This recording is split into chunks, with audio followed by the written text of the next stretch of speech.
పులివెందుల మండలం నల్లపురెడ్డిపల్లిలో టీడీపీ గూండాలు అరాచకం సృష్టిస్తున్నారు. గ్రామస్తుల ఓటర్ స్లిప్లను లాక్కుంటున్నారు.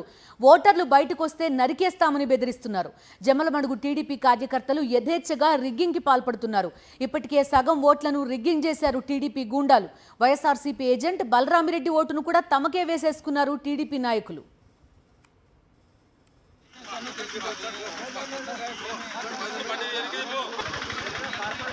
నల్లపురెడ్డిపల్లి నుంచి మరింత సమాచారం మా ప్రతినిధి హరీష్ అందిస్తారు. పులివెందుల జెడ్పీటీసీ ఎన్నికల్లో అరాచక పరిస్థితి చోటు చేసుకుంది. కనీసం సామాన్య ఓటర్ ఎవరు కూడా బూత్కెళ్లి ఓటేసే పరిస్థితి లేదు. ఏజెంట్లు కూడా లోపలికెళ్లే పరిస్థితి లేకుండా మొత్తం బూతులన్నీ తెలుగుదేశం పార్టీ నేతలు క్యాప్చర్ చేసేశారు. కేవలం పులివెందులు కాదు, ఇతర ప్రాంతాల నుంచి భారీగా మోకల తరలి వచ్చాయి.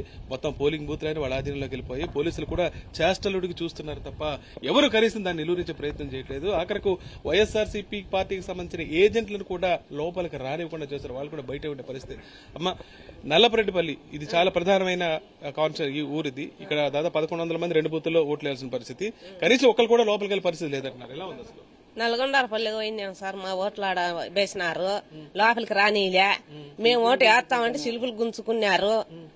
మేము ఓటు వేస్తాము, మమ్మల్ని ఎందుకు వీళ్ళు నంపుకున్నారు, మీరు పశారణం ఎందుకు తిరిగినారు అని అడిగినాం. మేము ఓటు వేయిన దానికి పశారణం ఎందుకు తిరగల్లా, ఇళ్ల కాటికి ఎందుకు రావాలా వాళ్ళు? మేము వేస్తాం సార్, ఓటు వేయమనిలే, మాకు ఓటు హక్కు ఉంది కదా, మీరు పల్లెలు తిరిగి ఎందుకు ఏడు జాబులు చేసే వాళ్ళు ఎందుకు వీళ్ళు నంపుకున్నా అని అడిగినాం. మేము మీరేం చేస్తారని ఒకరు కొట్టనొచ్చారు, ఒకరు దబ్బుతారు, ఒకరు రంపులు వద్దంటారు. అంతా ఎవరు జెండా ఏమేమి అడిగినా పోలీసులు ఎవరు నోరెత్తలే ఉండారు. పోలీసులు వాళ్ళది బట్టి గుంజుకుంటున్నారు సార్. వాళ్ళు శిల్పులు గుంజుకుంటున్నారు. ఓటు వేయనీలే మమ్మల్ని, ఇంటర్ కానీలే మమ్మల్ని, వాటికి రోడ్డు దగ్గరికి రానీలే, గుంజుకుంటున్నారు. మంచాలను బట్టి తీసుకుంటాను. ఎవరు పోలేదు సార్ లోపలికి అయితే మటుకు. ఇది అరాచక పాలన అయిపోయింది, చాలా ఘోరంగా ఉంది. పోలీసులు వాళ్ళ వ్యవస్థ ఇది, పోలీసులు వాళ్ళ వ్యవస్థ ఉంది, వాళ్ళదే అంత కారణం. మొత్తం అంతా వాళ్ళే ఉంటారు తెల్లవారుదలు. ఎవరిని ఊర్లో కూడా వాళ్ళే పచ్చ బ్యాచ్ మాత్రమే తెల్లవారుదలు ఉంది. ఇప్పుడు కూడా 4 గంటలకు వచ్చినాయి బండ్లన్నీ వెహికల్స్. ఎవరు పట్టించు 2 పార్టీలు ఉన్నప్పటికి కూడా ఎవరి ఓటు వాళ్ళు వేసుకుంటున్నాము. ఎవరిని ఎవరు అబ్జెక్ట్ చెప్పుకునేది.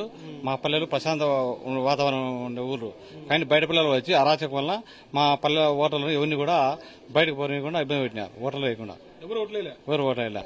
నల్లపురెడ్డిపల్లిలో పరిస్థితి అత్యంత దారుణంగా ఉందని చెప్పొచ్చు. ఎందుకంటే కనీసం ఓటర్లు ఎవరు బూత్కెళ్లి ఓటేసే పరిస్థితి కూడా ఎక్కడ కనపడలేదు. ఓటు వేయడానికి వెళ్తే ఓట్లు గుంజుకుంటారు, ఓటర్ స్లిప్పులు గుంజుకునే పరిస్థితి ఇక్కడ ఏర్పడిందని తీవ్ర ఆందోళన వ్యక్తం చేస్తారు. ఇంత జరుగుతున్నా సరే పోలీసులు చేష్టోడు చేస్తున్నారు. కొత్తపల్లికి పోయినాం సార్, 6 ఓటు వేయడానికి. 2 దానికి మేమే వేసుకుంటాం, మీరేం బెయిల్చిన అవసరం లేదు, దానికి మేము వేస్తాం, దీనికి మేము వేస్తాం అన్నారు సార్. మేము వేస్తాం అన్నారు సార్ కొత్తపల్లిలో సార్. అసలు మీరు ఓటు వేసుకునే అవకాశం ఇలే సార్, అసలు రానిలేదు సార్. ఎంత దారుణమైన పరిస్థితి ఇక్కడ చోటు చేసుకుందో స్పష్టంగా ఓటర్లు చెప్తున్నారు. వీళ్ళంతా ఓట్లు వేయడానికి వెళ్లి వీళ్ళ ఓట్లు వాళ్లే వేసేసుకున్నా, వీళ్ళ బూతుల దగ్గర నుంచి తిరిగి వెళ్లిపోమని చెప్పారంటే ఇక్కడ పరిస్థితి ఎంత దారుణంగా ఉంది సార్. 7 గంటలకు ఉన్నది మల్లికార్జునపురము, 7 గంటలకు పోయినాము ఓటేసేకి. రోడ్లో నుండి ఇట్లే పోండి, 11 గంటలకు రండి, 11 గంటల వరకు రావాకండి ఓటేసేకి, 11 గంటల తర్వాత మేము ఫోన్ చేస్తాము మళ్ళా రాండి అంటున్నారు. ఏం సార్ అట్లా అంటే, పోలీస్ సారే అంతే, మేము అవి పని చేయలేదు ఈవీఎంలు, 11 గంటలకు రాండి మళ్ళీ వేపిస్తాము. మా ఊరోళ్ళు ఆడ ఉండి తెలుగుదేశం వాళ్ళు, వీళ్ళు తెలుగుదేశం వాళ్ళు లోపలికి పంపి అంటే పంపిస్తున్నారు. వైసీపీ వాళ్ళు మేమంటే వాళ్ళని వెనక్కి పంపించండి అని స్లిప్పులు తీసుకొని అర్థం సింపి అర్థం వాళ్ళ మాకిచ్చి అర్థం వాళ్ళు తీసుకున్నారు. ఓట్లన్నీ కూడా పక్క గ్రామంలో వేయాల్సిన పరిస్థితి. అక్కడికి వెళ్లి చూస్తే కొత్త మనుషులు కనిపిస్తున్నారు. కనీసం బూతుల్లోకి వెళ్లే పరిస్థితి లేదు. స్లిప్పులు వీళ్ళ దగ్గర గుంజుకుని వాళ్ళు మీ ఓట్లు వేసేసామని చెప్తున్నారు.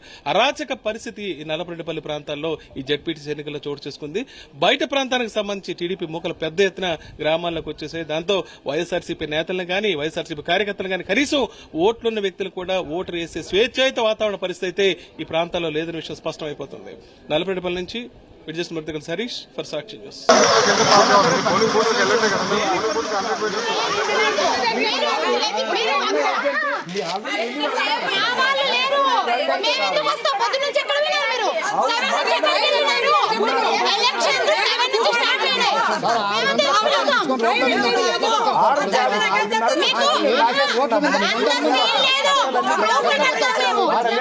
మీకు